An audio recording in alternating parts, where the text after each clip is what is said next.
New at 5:30, big changes proposed to the nation's food stamp program called SNAP that would affect 16 million households all across the country. NBC4's Elise Chengary shows us how many people this could affect right here in our area. Essentially, this new proposal would scale back food stamps for the food box delivery program. And I spoke with the Deputy Director of Communications for Franklin County Department of Job and Family Services, who says in the month of December, they had an average of more than 171,000 people on food assistance.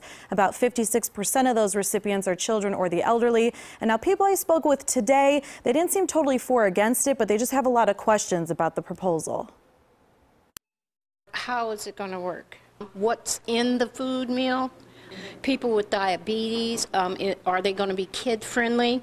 Reverend John Edgar is the Executive Director of Community Development for All People, a nonprofit on the south side of Columbus that he says services more than 20,000 low-income people each year. He does not think the new proposal would benefit the people he sees each day.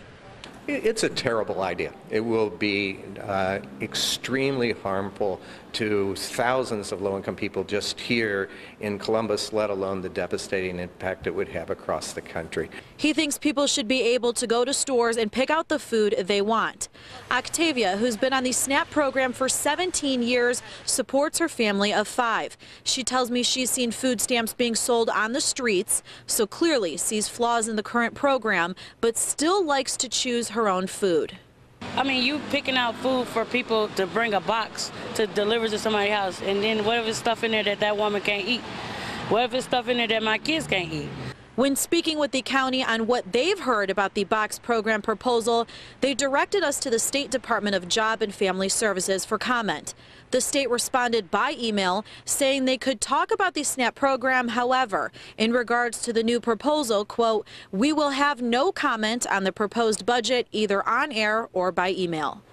And now, since this is a proposal at this time, there's not an actual date which this program could go into effect. Live in studio, Elise Chengary, NBC4.